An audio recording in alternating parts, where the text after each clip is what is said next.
ABP news आपको रखे आगे। पश्चिम बंगाल में एक बार फिर से सियासी हलचल तेज होने वाली है। 3 दिन बाद बंगाल में फिर होंगे बीजेपी अध्यक्ष जेपी नड्डा, यानी ममता के खेमे में और खलबली मचेगी और बीजेपी से जुड़ने की होड़ तेज होगी।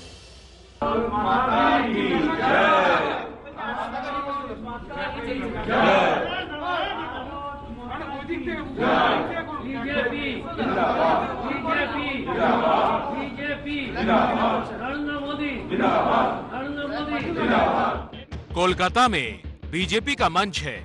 बीजेपी के बड़े नेता मौजूद हैं और उनकी मौजूदगी में एक एक कर लोग आते हैं, बीजेपी का झंडा उठाते हैं।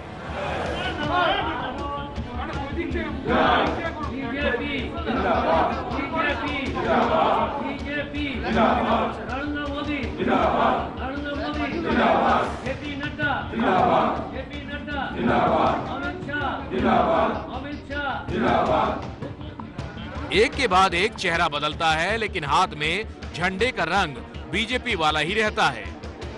भारत माता की जय, भारत माता की जय, भारत माता की जय। बीजेपी जिंदाबाद, बीजेपी जिंदाबाद, बीजेपी जिंदाबाद, नरेंद्र मोदी जिंदाबाद, नरेंद्र मोदी जिंदाबाद, दिलीप घोष जिंदाबाद, दिलीप घोष जिंदाबाद, जिंदाबाद।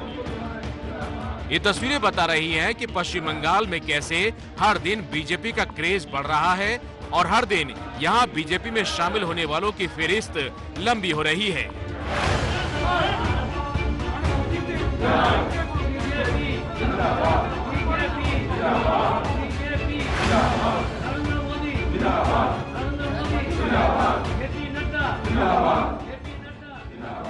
साथ ही लिस्ट बढ़ रही है उन लोगों की जो टीएमसी का साथ छोड़ रहे हैं और इस पर ममता बनर्जी खुद भी हैरान है।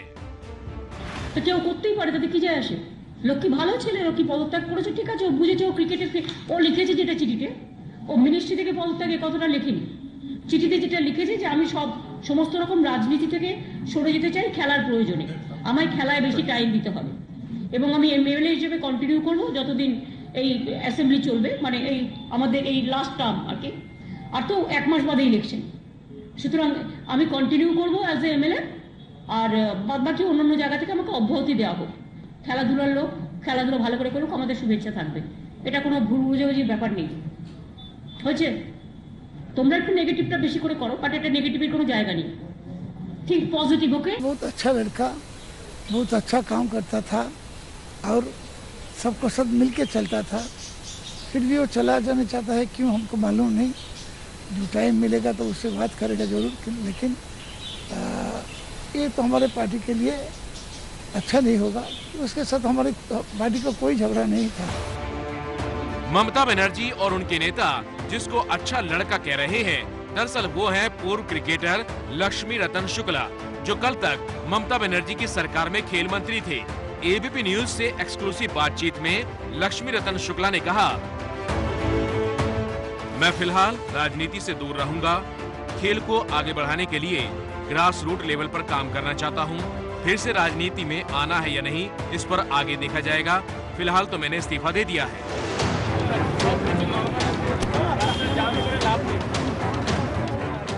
लक्ष्मी रतन शुक्ला पत्ते नहीं खोल रहे और पार्टी में उनको काम ना करने देने की बयानबाजी चल रही है।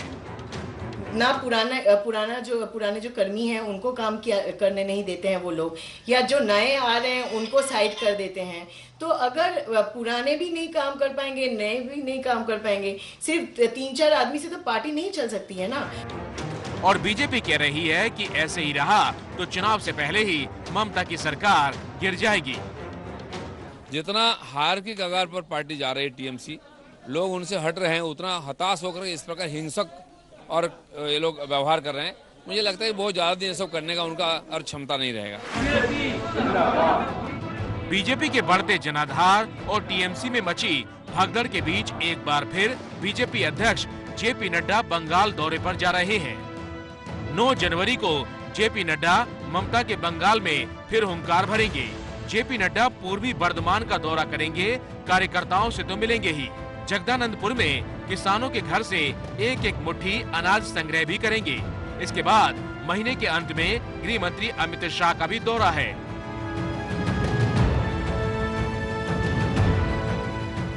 बीते साल 10 दिसंबर को जेपी नड्डा बंगाल दौरे पर पहुंचे थे तो उनके काफिले पर हमला हुआ था, जिसके बाद खुद गृह मंत्री अमित शाह भी बंगाल गए थे।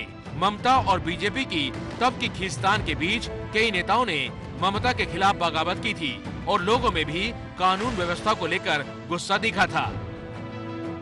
और शायद यही वजह है कि ममता अब सीधे सड़क पर बंगाल के लोगों के बीच दिखने की कोशिश कर रही हैं।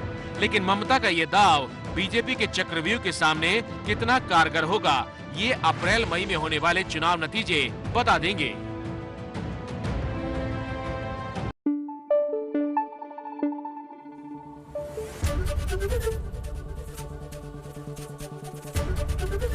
एबीपी न्यूज आपको रखे आगे।